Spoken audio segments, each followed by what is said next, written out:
सन 2022-23 में लगभग 7 करोड़ 40 लाख भारतीयों ने ITR फाइल करी, जिनमें से केवल 2 करोड़ 24 लाख ने ही असलियत में इनकम टैक्स भरा, बाकी लोगों का देय कर शून्य था। इसका मतलब यह निकला कि जितने लोगों ने ITR फाइल करी, उसमें से लगभग 60% ने कोई आयकर नहीं भरा। सन 2022-23 में भारत की आबादी 141 करोड़ से थोड़ी ज्यादा थी, जिसमें से 56.7% 18 वर्ष से अधिक उम्र के थे, मतलब 80 करोड़ से ज्यादा। इन 80 करोड़ में से केवल 59 करोड़ ही कमाऊ हैं, अर्थात वो जो किसी भी प्रकार का काम करते हैं जिससे आमदनी हो। इस 59 करोड़ में से लगभग 43% किसान हैं और कृषि से होने वाली अधिकतर आय आयकर के दायरे में नहीं आती।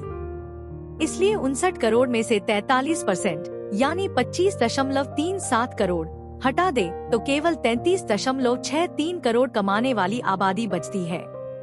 2022 तक लगभग 56 करोड़ पैन कार्ड इशू हुए थे, जो भारत में हर ऐसे इंसान के लिए बनवाना जरूरी होता है जो सरकारी नौकरी में या किसी प्राइवेट रजिस्टर्ड कंपनी में काम करता है। आप सोचेंगे कि 56 करोड़ और 33 करोड़ में तो काफी अंतर है, लेकिन इसका कारण यह है कि 56 करोड़ का आंकड़ा सन 1972 से अब तक इशू हुए कुल पैन कार्ड्स का है, जिनमें से आज की तारीख में कुछ का स्वर्गवास हो चुका होगा और ज्यादातर अब बुजुर्ग हो चुके होंगे। कुछ लोग तो पैन कार्ड और ITR केवल इसलिए बनवाते हैं जिससे वे बैंक से लोन ले सकें। इसलिए कमाने वाली आबादी का आंकड़ा 33.63 करोड़ सही प्रतीत होता है। तो कुल आबादी 141 करोड़ और कमाने वाले कुल 33.63 करोड़, अर्थात हर कमाने वाले को औसतन 4 से ज्यादा लोगों का खर्च उठाना पड़ता है। इस कमाने वाली आबादी में अधिकतर वो लोग हैं जिनकी आय इनकम टैक्स देने योग्य नहीं है। आम तौर पर लोग कहते हैं कि केवल 2% आबादी ही इनकम टैक्स देती है, किंतु जब यह वक्तव्य दिया जाता है तो हम भूल जाते हैं कि कुल आबादी का 42% 18 वर्ष से कम उम्र के हैं, 50% महिलाएं हैं और लगभग 7% 65 वर्ष से अधिक उम्र के हैं, जिनमें से अधिकतर की कोई आर्थिक आमदनी नहीं है।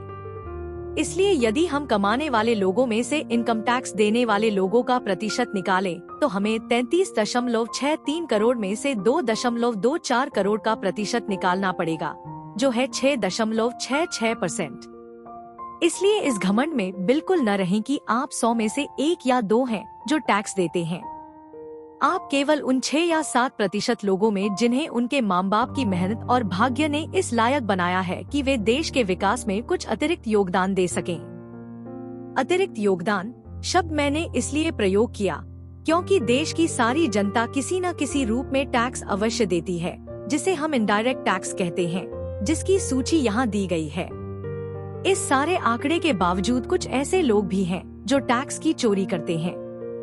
उदाहरण के लिए आज हमारे देश में हाईवेज पर दौड़ने वाली कारों की संख्या इनकम टैक्स देने वालों से कहीं अधिक है, जिसके बारे में हम अगले वीडियो में बात करेंगे। उस वीडियो को देखने के लिए हमारे चैनल को लाइक और सब्सक्राइब अवश्य करें।